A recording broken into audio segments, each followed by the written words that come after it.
Gynaecology అనేది ప్రత్యేక నైపుణ్యం అవసరమైన వైద్య విభాగం. కాబట్టే శస్త్రచికిత్సలలో రోబోలు అడుగుపెట్టాయి. రోగి భద్రతకు బాసటగా నిలుస్తున్నాయి. రోబోటిక్ సర్జరీ వల్ల మహిళలకు అనేక ఉపయోగాలున్నాయి. అవేంటో తెలుసుకుందాం.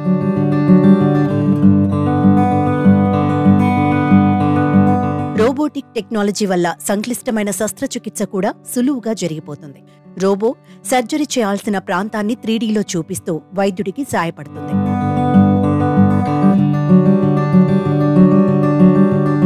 రోబోటిక్ పరికరాలు చాలా ఒడుపుగా ఎటైనా తిరగగలిగేలా ఉంటాయి. వీటితో రోగి శరీరంలోని ఏ భాగానికైనా తేలికగా చేరుకోవచ్చు.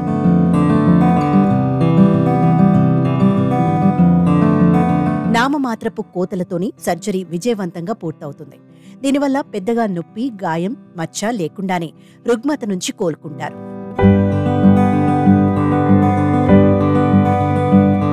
ఒంటికి కోత అంటేనే రక్తస్రావం. మరీ ముఖ్యంగా ఫైబ్రాయిడ్స్ లాంటి గడ్డలు తొలగించేటప్పుడు సమస్య మరీ ఎక్కువ. కానీ రోబోటిక్ సర్జరీలో ఈ అవరోధం ఉండదు. రోబోటిక్ సర్జరీ అతి తక్కువ సమయంలో పూర్తవుతుంది. కోలుకోవడానికి ఎక్కువ రోజులు పట్టదు. కాబట్టి రోజుల తరబడి ఆసుపత్రిలో గడపాల్సిన అవసరం ఉండదు.